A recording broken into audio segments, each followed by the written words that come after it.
नमस्कार विद्यार्थी मित्र हो, स्वागत आहे आपलं अस्पायरंट्स यार्डमध्ये.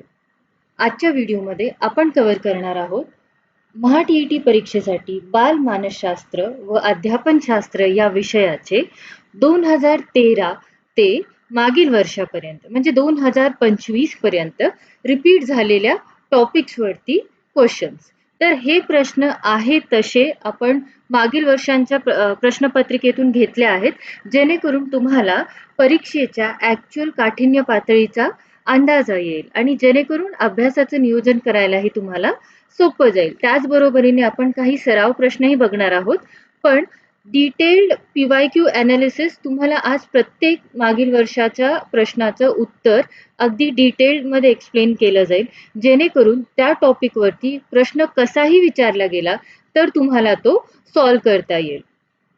त्याचबरोबरीने आपण प्रत्येक विषयासाठी रिव्हिजन नोट्स बनवले आहेत. व्याकरणासाठी नियमावली चे PDF आहेत. व्याकरणाचं बेसिक आहे व्याकरणाचे नियम माहिती असणं, मग ते हिंदी, मराठी, इंग्रजी कोणतीही भाषा असू दे. प्रत्येक भाषेसाठी आपण चीटबुक अवेलेबल केलं आहे. ज्यांना कुणाला मागील वर्षाची प्रश्नपत्रिका असू दे, सराव संच असू दे, कोणतेही स्टडी मटेरियल जर तुम्हाला ऑर्डर करायचं असेल तर खाली दिलेल्या नंबरला व्हॉट्सॲप करायचं आहे.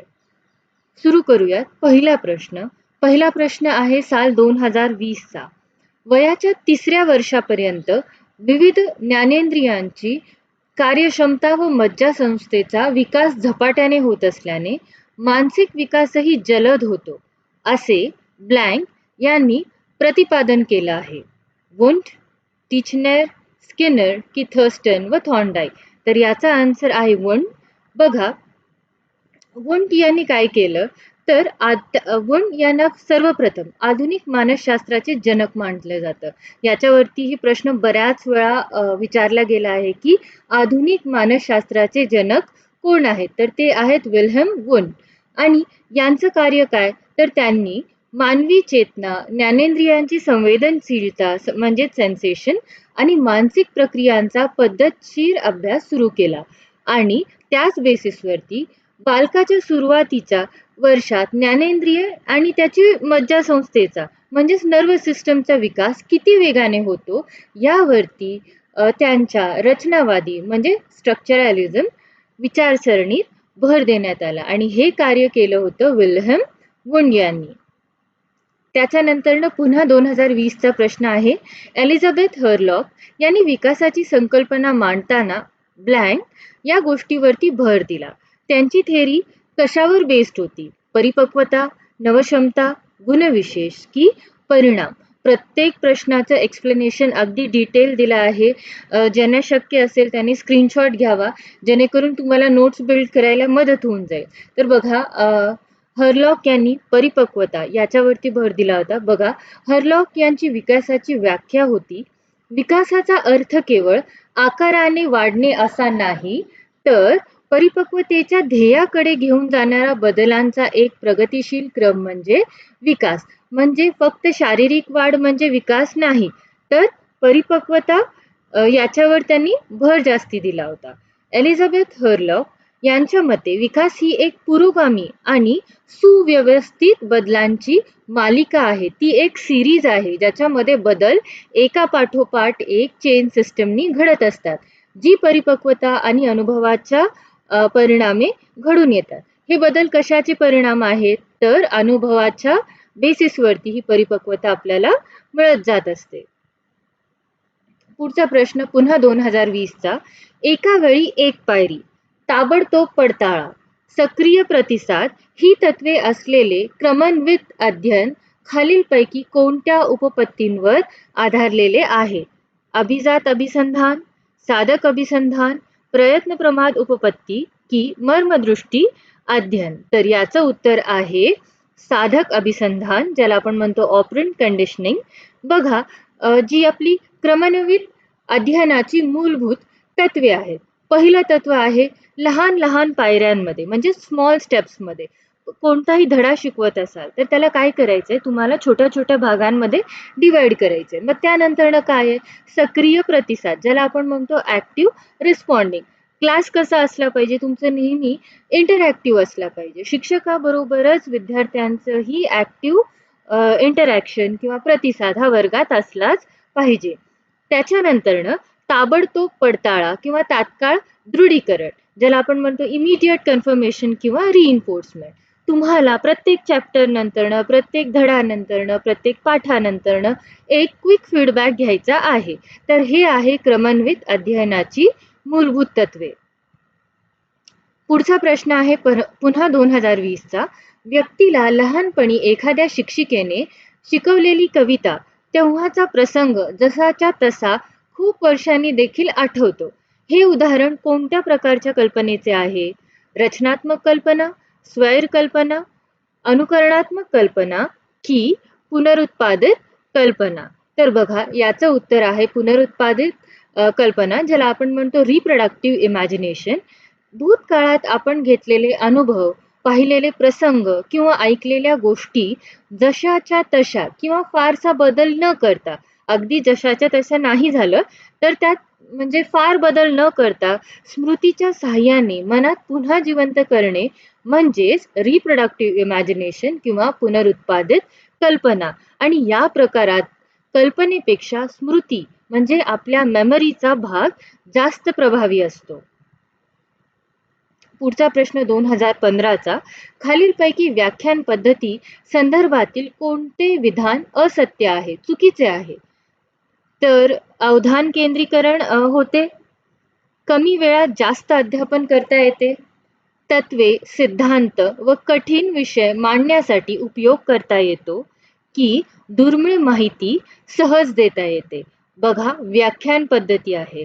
तर याचं उत्तर आहे अवधान केंद्रीकरण होते. हे आहे जेव्हा लेक्चर मेथड म्हणजेच व्याख्यान पद्धती ही प्रामुख्याने काय आहे, तर ही शिक्षक केंद्रित आहे, टीचर सेंटर्ड मेथड आहे. यात शिक्षक सतत बोलत असतात आणि विद्यार्थी केवळ शांतपणे ऐकण्याचे काम करतात. म्हणजे ते काय असतात, तर ते पॅसिव्ह लिसनर्स असतात. पुढचा प्रश्न पुन्हा 2015चा. कुमारावस्थेतील मानसिक व भावनिक विकासासंदर्भात खालीलपैकी कोणते विधान असत्य आहे म्हणजे चुकीचे आहे? या वयातील मुले आदर्शाच्या शोधात असतात. या वयात भिन्नलिंगी आकर्षण वाढते. या वयात शब्द संपत्ती वाढविण्याकडे कल असतो की या वयात मुले बंडखोर होतात? तर याचं अचूक उत्तर आहे आपलं ऑप्शन नंबर सी, म्हणजेच या वयात शब्द संपत्ती वाढवण्याकडे कल असतो. का?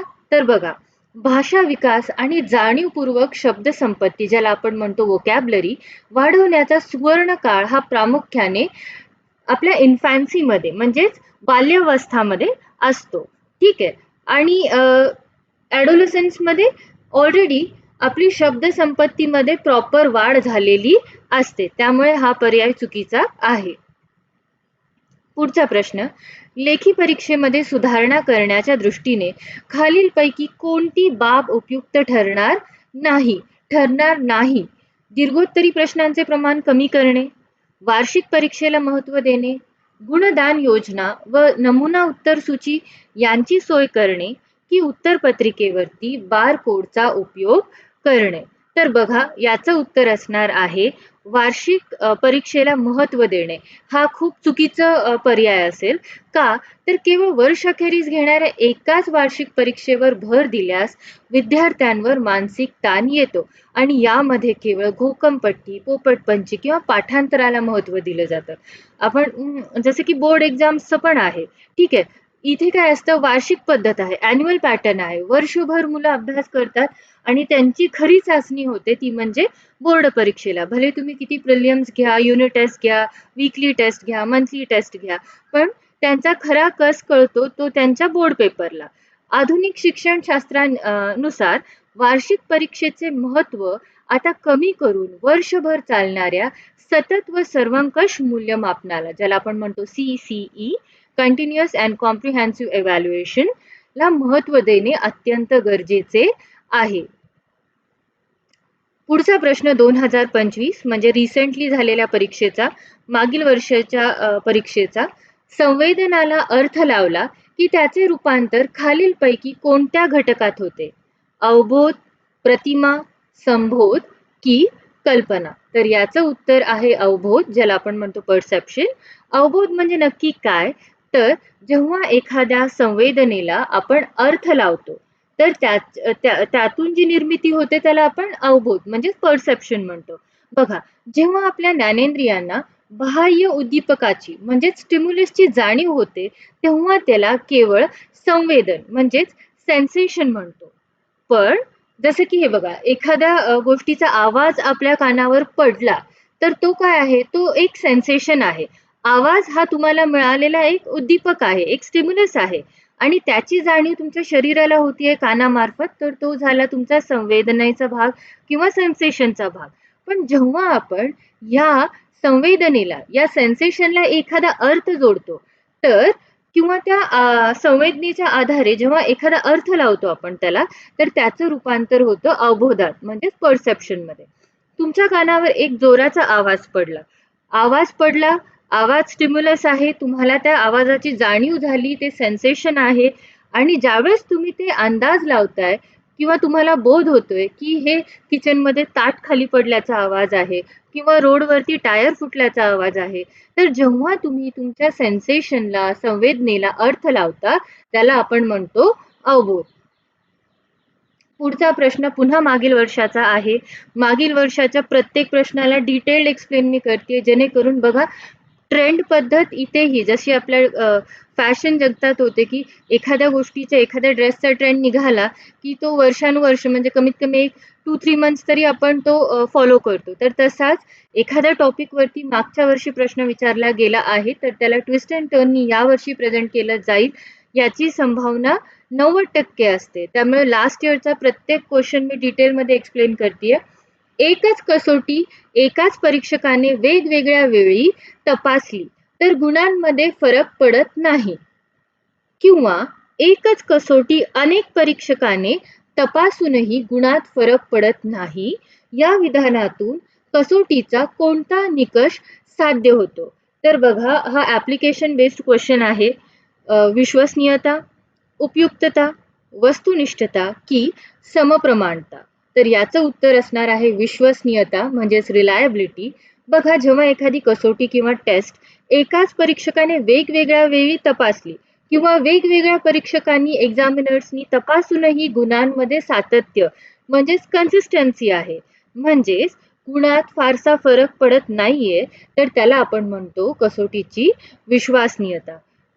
ही कसोटीच्या निकालाची अचूकता आणि शाश्वतता दर्शवते. पुढचा प्रश्न पुन्हा मागील वर्षाचा आहे. खालीलपैकी कोणते मतिमंदत्व शरीरातील हार्मोन्सच्या अनियमित स्त्रावामुळे येते? तर बघा, ऑप्शन्स आहेत गॅलेटॉक्समिया, मायक्रोसिली, मंगोलिझम की हायड्रोसिफिलिस?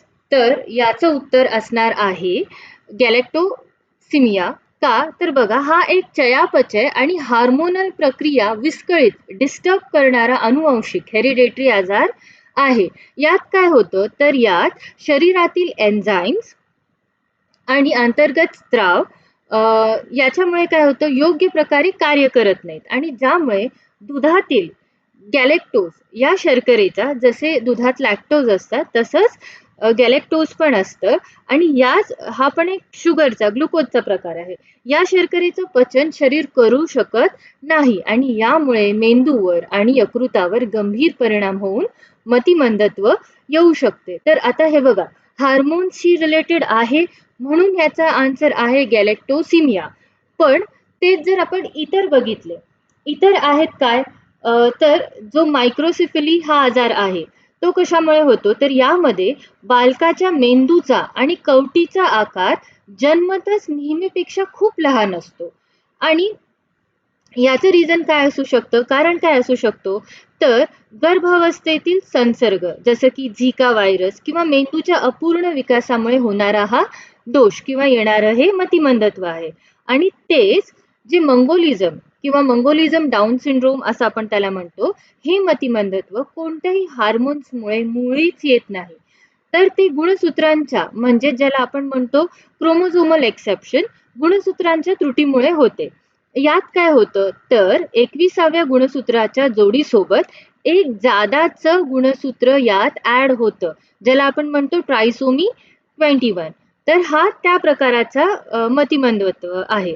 आणि ते जर आपण बोललो हायड्रोसिफेली या बाबतीत, तर इथे काय होतं, तर मेंदूमध्ये जास्ती प्रमाणात CSF, ज्याला आपण म्हणतो सेरिब्रो स्पायनल फ्लुइड, याचा स्त्राव मेंदूमध्ये जास्ती होतो, ज्याच्यामुळे तुमच्या मेंदूचा आकार क्षमतेपेक्षा जास्ती वाढतो आणि कवटीचा आकार जास्ती वाढतो आणि या फ्लुइडचा तिथे स्त्राव जास्ती झाल्यामुळे मेंदूवर दाब पडून मतिमंदत्व येते. हे चारही प्रकार लक्षात ठेवायचे. जर हार्मोन्स रिलेटेड असेल तर गॅलेक्टोसिमिया, आणि इतर तीनही प्रकार मी सांगितलेले आहेत की मतिमंदत्वाचे प्रकार आणि कारण. पुढे जसं मी सुरुवातीलाही सांगितलं, CDP किंवा कोणताही विषय असू दे, तुम्हाला तुमचे क्विक रिव्हिजन नोट्स भेटून जातील, ज्याच्यामध्ये सारे इम्पॉर्टंट टॉपिक्स कव्हर केले जातील. कारण अख्खी बुकलेट तुम्हाला प्रोव्हाइड करणं शक्य नाहीये. हे रिव्हिजन नोट्स आहेत, ज्यात इम्पॉर्टंट मुद्दे कव्हर केलेले आहेत आणि ज्यांना कुणाला कोणत्याही विषयाचे हवे असू देत किंवा सराव प्रश्न हवे असू देत किंवा जुनी प्रश्नपत्रिका मागील वर्षांची 2013 पासून 25 पर्यंतची, तर ज्यांना कोणतंही स्टडी मटेरियल हवं असेल तर आपल्याला खालच्या नंबरला व्हॉट्सॲप करायचं आहे. वळूयात, आता आपण बघितले PYQ म्हणजे मागील वर्षांची प्रश्नपत्रिका. आता 5 सराव प्रश्न आपण बघणार आहोत. तर अध्ययन म्हणजे वर्तनात घडून येणारा कायमस्वरूपी प्रगतशील बदल होय. ही अध्ययनाची व्याख्या कुणी केली आहे? गिलफोर्ड, गेट्स, स्किनर की क्रो आणि क्रो? तर ही व्याख्या केली होती BF स्किनर यांनी. BF स्किनर यांच्या मते अध्ययन ही वर्तनाचे सातत्याने अनुकूलन करण्याची आणि प्रगतिशील बदल घडवून आणण्याची प्रक्रिया आहे. त्यामुळे याचं उत्तर असणार आहे BF स्किनर. पुढचा प्रश्न, वर्गात एखादा विद्यार्थी सतत अपयशी ठरत असल्यास शिक्षकाने सर्वात आधी कोणती भूमिका घ्यावी? त्याला वर्गाबाहेर काढावे, त्याच्या पालकांना बोलावून तक्रार करावी, अपयशामागील कारणांचा शोध घेऊन नैदानिक व उपचारात्मक अध्यापन करावे, की त्याला पाठांतर वाढवण्यास सांगावे? तर याचं उत्तर आपण निगेटिव्ह पॉझिटिव्ह कीवर्ड स्ट्रॅटेजीने करूयात. तर बघा, जो तुमचा सर्वात लांब पर्याय आहे, जो की आहे ऑप्शन 3, याचे आन्सर असण्याचे चान्सेस 95% आहेत. पण तरीही आपल्याला सर्व पर्याय चाचपडून बघायचे. त्याला वर्गाबाहेर काढणे, आपली एज्युकेशन सिस्टम विद्यार्थी केंद्रित आहे, विद्यार्थ्याला बाहेर काढणं नाही, चुकीचा पर्याय. निगेटिव्ह कीवर्ड आहे, चुकीचा पर्याय. त्याच्या पालकांना बोलावून तक्रार करावी, तक्रार निगेटिव्ह कीवर्ड, तर तुमचा ऑप्शन 2 पण बाद झाला. त्यानंतर उरतो ऑप्शन 4, त्याला पाठांतर वाढवण्यास सांगायचं. तर बघा, अपयशाचं आणि पाठांतराचा काय संबंध आहे? त्याला जर टॉपिक समजलाच नसेल आणि तुम्ही पाठांतर करायला लावताय, नाही. बघा, त्याच्याही पेक्षा पाठांतर हा निगेटिव्ह कीवर्ड असल्यामुळे हा ऑप्शन गेला.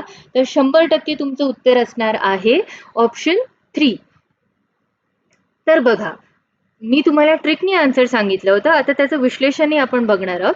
आधुनिक शिक्षणशास्त्रानुसार शिक्षक हा मार्गदर्शक हे NCF 2005 न्यू करिक्युलम फ्रेमवर्क 2005 नुसार शिक्षक कोण आहे? तर तो मार्गदर्शक आणि सुलभक आहे, तो फॅसिलिटेटर असतो. ठीक आहे. तर विद्यार्थ्याच्या समस्येचे निदान म्हणजे डायग्नोसिस करून त्यावर योग्य उपचार करणे हे शिक्षकाचे कर्तव्य आहे. त्याला टॉपिक समजला नसेल तर तुम्ही त्याला कितीही घोकंपट्टी करायला लावा, पाठ करायला लावा, ते होणार नाहीये. तर त्याचा ऍक्च्युअल प्रॉब्लेम काय आहे ते जाणून घेऊन तुम्हाला त्याच्यावरती रेमेडियल टीचिंग करायची आहे.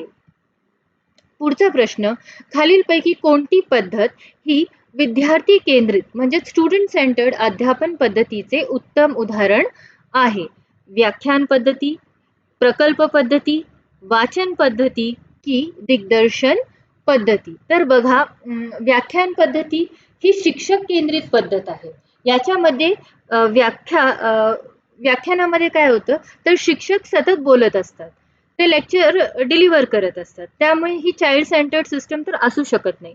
आणि प्रकल्प पद्धती याचा करेक्ट आन्सर असणार आहे. का?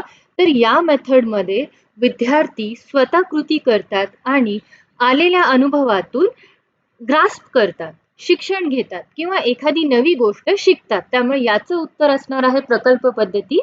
किलपॅट्रिक, आता बघा याचा शोध कुणी लावला प्रोजेक्ट मेथडचा, तर हा लावला होता विल्यम किलपॅट्रिक यांनी. आणि या पद्धतीची प्रेरणा त्यांना मिळाली होती लर्निंग बाय डुईंग या सिस्टम मधून किंवा या प्रकल्पातून. ठीक आहे, की हे काय, हे ह्याच्यामध्ये काय होतं लर्निंग बाय डुईंग मध्ये, की प्रत्येक विद्यार्थी स्वतः कृती करतो आणि त्यातून नवीन गोष्टी शिकत जातो. आणि यालाच मोर स्पेसिफिकली खूप डिटेलमध्ये जाऊन प्रेझेंट केलं होतं विल्यम किलपॅट्रिक यांनी. तर जर कोणती विद्यार्थी केंद्रित पद्धत असेल तर ती आहे प्रोजेक्ट मेथड किंवा प्रकल्प पद्धत. पुढचा प्रश्न, याच्यावरती प्रश्न येण्याचे चान्सेस यावेळेस 95% आहेत. का? तर ज्यावेळेस सी-टेट मध्ये एखादा क्वेश्चन किंवा एखाद्या टॉपिक वरती क्वेश्चन आलेला आहे, जसं मी म्हटलं की आपल्या बऱ्याचशा स्पर्धा परीक्षा या PYQ बेसिसवरतीच असतात. म्हणजे मागील प्रश्नपत्रिकांच्या आधारेच नवीन प्रश्नांची निर्मिती केली जाते. तुम्ही नीटचं बघितलं असेल, जेईचं बघितलं असेल, कोणतीही स्पर्धा परीक्षा असू दे. रिलिव्हन्सी असते, म्हणजे मागच्या एकमेकांवर आधारित असतात. तर IQ वरती सीटेटच्या परीक्षेमध्ये लास्ट 3 इयर्स पासून कंटिन्युअसली प्रश्न विचारले गेलेले. तर बघा काय आहे, बौद्धिकदृष्ट्या अपंग किंवा गतिमंद बालकांचा बुद्ध्यांक IQ सामान्यतः किती असतो? 90 ते 110, 120 ते 140, 70 पेक्षा कमी की 140 पेक्षा जास्त? तर याचं उत्तर आहे 70 पेक्षा कमी. तर बघा टर्मन यांच्या बुद्धिमत्ता वर्गीकरणानुसार IQचं क्लासिफिकेशन, बुद्धिमत्ता वर्गीकरण कुणी केलं होतं, तर ते केलं होतं टर्मन यांनी. आणि बघा त्यांच्या मते 70 पेक्षा कमी बुद्ध्यांक किंवा IQ असलेल्या बालकांना मतिमंद किंवा गतिमंद म्हणजेच इंटेलेक्च्युअली डिसेबल्ड प्रवर्गात समाविष्ट केलं जातं.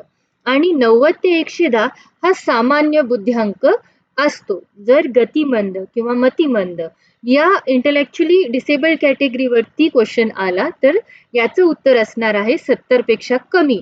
आणि सामान्य बालकांचा बुद्ध्यांक असतो 90 ते 110 मध्ये. आजचा शेवटचा प्रश्न, प्रवृत्ती, क्षमता आणि आवडीनिवडी मधील फरकांमुळे कोणतेही दोन विद्यार्थी सारखे असू शकत नाहीत. हे शिक्षणातील कोणत्या तत्वावर आधारित आहे?